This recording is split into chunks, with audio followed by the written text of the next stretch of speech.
Խենթանում եմ այն մարդկանց համար, շատ բազմիցս մարդկանց մեջ եմ դա տեսել, արվեստագետների համար մի քիչ դժվար է բարձրաձայն իրանց հիացմունքը արտահայտեն, որը ես քո մեջ դա տեսա, Շուշան Պետրոսյանի մեջ դա տեսա, այո, ես ինքս եմ այդպեսին,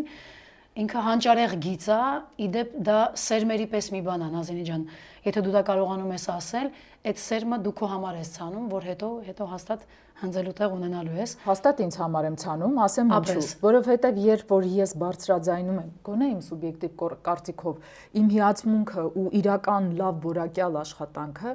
ես ուզում եմ, չէ, որ իմ հասարակությունը, որում ես ապրում եմ, գնա, տեսնի,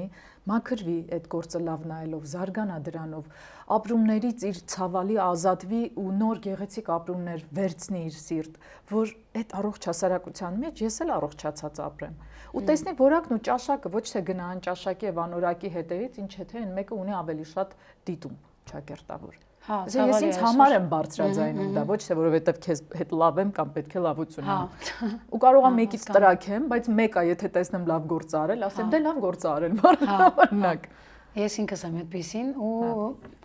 ես շատ կուզենայի, որ շատ մարդիկ կարողանային բարձրաձայն արտահայտեն իրենց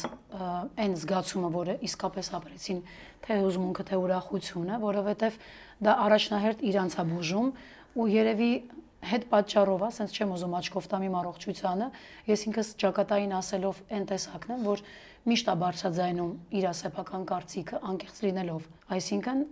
ես անգամ կարող եմ ասել, որ հետաքրքիր բանաձև եմ բացահայտել ինձ համար, նաև կարող եմ սենց կիսվել շատ մարդկանց համար, դուք էլ այդպեսի եղեք, որպեսզի երբեք չհիվանդանաք, որովհետև երբ որ նախանձելի արդին է հարվածում։ Չէ, իսկապես, եթե օրգանները առողջ պահելու համար, մեր բոլոր օրգանները առողջ պահելու համար, ընդհանրապես պիտի անկեղծ լինենք։